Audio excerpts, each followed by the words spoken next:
யோவான் நற்செய்தி அதிகாரம் 17 இறை வார்த்தைகள் 20 முதல் 26 வரை.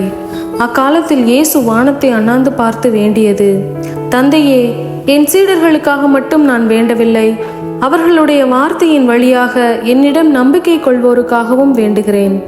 எல்லாரும் ஒன்றாயிருப்பார்களாக.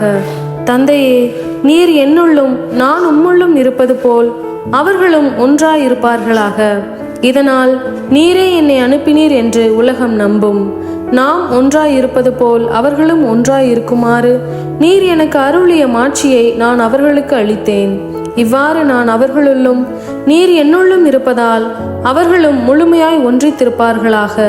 இதனால் நீரே என்னை அனுப்பினீர் எனவும் நீர் என் மீது அன்பு கொண்டுள்ளது போல் அவர்கள் மீதும் அன்பு கொண்டுள்ளீர் எனவும் உலகு அறிந்து கொள்ளும். தந்தையே, உலகம் தோன்றும் முன்னே நீர் என் மீது அன்பு கொண்டு எனக்கு மாட்சி அளித்தீர். நீர் என்னிடம் ஒப்படைத்தவர்கள் என் மாட்சியை காணுமாறு அவர்களும் நான் இருக்கும் இடத்திலேயே என்னோடு இருக்க வேண்டும் என விரும்புகிறேன். நீதியுள்ள தந்தையே, உலகு உம்மை அறியவில்லை, ஆனால் நான் உம்மை அறிந்துள்ளேன். நீரே என்னை அனுப்பினீர் என அவர்களும் அறிந்து கொண்டார்கள்.